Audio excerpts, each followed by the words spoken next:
2019లో ఉరవకొండకు వచ్చి జగన్మోహన్ రెడ్డి గారు ఏం చెప్పారు? ఎన్నికల ముందు 3 నెలల్లో హంద్రీనీవా పనులు పూర్తి చేస్తా అన్నాడు.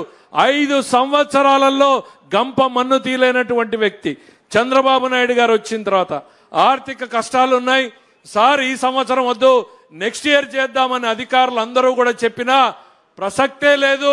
రాయలసీమ జీవితాలు ప్రజల నమ్మకాన్ని మనం వాళ్ళకొక కల్పించాం. కృష్ణా జలాల్ని తరలిస్తామని మీరు పనులు ప్రారంభించండి, డబ్బులు ఎట్లా దేవాలో నేను చూసుకుంటానని చెప్పినటువంటి మహానుభావుడు చంద్రబాబు నాయుడు. ప్రజల్ని కంపేర్ చేసుకోమంటున్నా, ఏ ఒక్కటైనా సరే రాయలసీమ గడ్డ మీద నుంచే నేను ఇవాళ జగన్మోహన్ రెడ్డిని అడుగుతున్నా, ఈ రాయలసీమకు నువ్వేం చేశావు? కడప ఫ్యాక్టరీ తెచ్చావా? హంద్రీనీవాని వెడల్పు చేసావా? మేం చెప్పగలుగుతున్నాం. కియా ఫ్యాక్టరీని తీసుకొచ్చాం, ఇవాళ హార్టికల్చర్ హబ్గా చేస్తున్నాం, డ్రిప్ ఇస్తున్నాం, స్ప్రింక్లర్ ఇస్తున్నాం.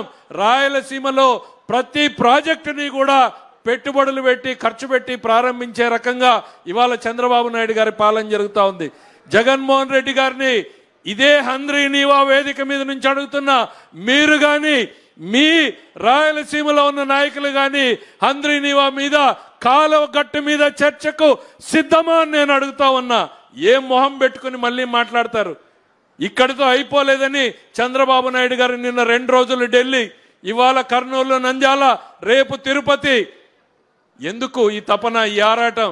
ప్రజల జీవితాల్లో ఏదో మార్పు చేయాలి, ఏదో వాళ్ళని అభివృద్ధి వైపు తీసుకెళ్లాలి అని.